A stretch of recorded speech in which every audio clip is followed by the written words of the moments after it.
In the name of Allah, may peace and salutations be upon the Prophet and upon his family and companions to the day of resurrection. To proceed, Hadith number 37 of the 40 of Imam al-Nawawi, narrated on the authority of Ibn Abbas, may Allah be pleased with them both, who said, the Prophet, peace and blessings be upon him, narrated that his Lord said, indeed Allah ordered the appointed angels over you, that the good and the bad deeds be written.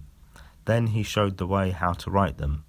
So, if someone intends to do a good deed and does not do it, then Allah will write for them a full good deed. If they intend to do a good deed and actually do it, then Allah will write for them with him from 10 to 700 times to many more times.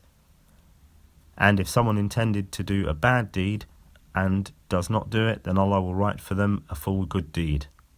And if they intended to do a bad deed and actually did it, then Allah will write for them one bad deed in their account. It's reported by Bukhari and Muslim in their two Sahihs with this wording.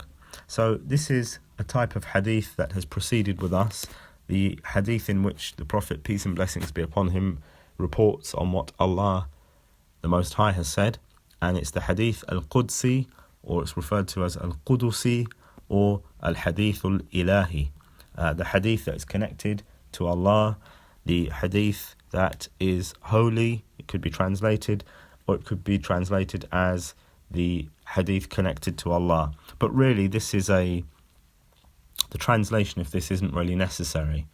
The understanding of the concept and the terminology of Qudsi or Qudusi or Ilahi in Arabic, this is what is the most important. So Allah, He wrote the good deeds and the bad deeds, i.e. He wrote the rewards for them. And He also wrote the fact that the creation will do these good deeds and bad deeds. As occurs in the hadith of the Prophet, peace and blessings be upon him, when Allah created the pen and He said to it, write. And the pen said, what should I write, my Lord? And Allah said, write that which will take place until the day of resurrection. So the pre-decree has been written. But the intent behind this narration is the writing of the rewards, with the evidence of his statement, peace and blessings be upon him, and then he clarified this. So whosoever has the intention of doing a good deed and doesn't do it, then Allah writes for that person a full, complete good deed. And the intention is the want for someone to do it, and the desire to do it, but for some reason they haven't been able to do it. So we see here that Allah, He gives someone the full reward for an action if something happens and they weren't able to actually fulfill that deed. And this is similar to what Allah has said in the Quran, in Surah An-Nisa, ayah number 100, he who emigrates from his home in the cause of Allah will find on earth many dwelling places and plenty to live by. And whosoever leaves his home as an immigrant unto Allah and His Messenger, and death overtakes him, his reward is then surely incumbent upon Allah, and Allah is ever oft forgiving, most merciful. So this reward, it's secure with Allah. It's secure, and it's been written by Allah due to the intention that person had. So that's for the person who intends to do it. And then the Prophet, peace and blessings be upon him, went on to say, if they intend to do it and then they actually do it, Allah will write it as 10 to 700 and many more. And this is if the action is done in a good way, i.e. it is sincerely for the sake of Allah, and it's done in conformity with the example and the sunnah of the Prophet, peace and blessings be upon him. And if they intend to do an evil action, but are not able to do it or don't do it, then Allah will write for them a complete good action. And whosoever, and this is because, or this is for the person who doesn't do it, it's different to the first individual. This is for the person who doesn't fulfill the evil action. It's not because a barrier has happened or has occurred. It's because they have thought of Allah and they have thought that it's better for them not to do it in terms of their religion. So Sheikh Ibn Uthaymeen, he mentions that there are three categories of people as relates to the evil deeds.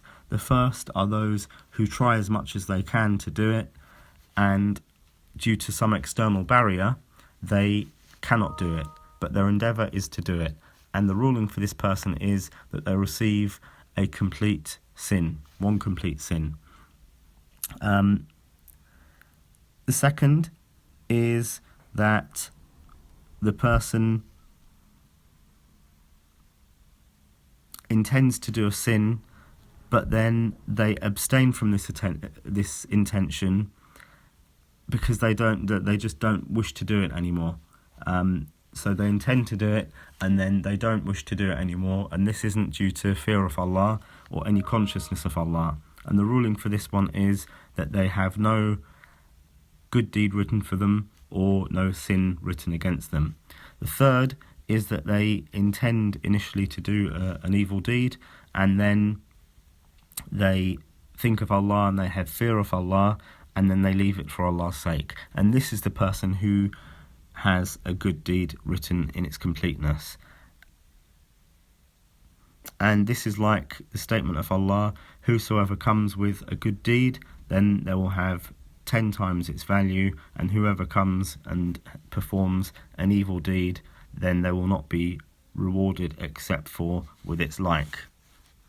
So there are many benefits of this narration. From them, the generosity of Allah, the fact that the rewards for us are abundant, and there are opportunities for us to get multiple rewards just through our intention. Also, the generosity of Allah in terms of the person who actually they started off intending something bad, but then they ended up receiving some benefit from it. And other than this, and Allah knows best, and peace and salutations be upon our Prophet Muhammad, upon his family and companions to the day of resurrection.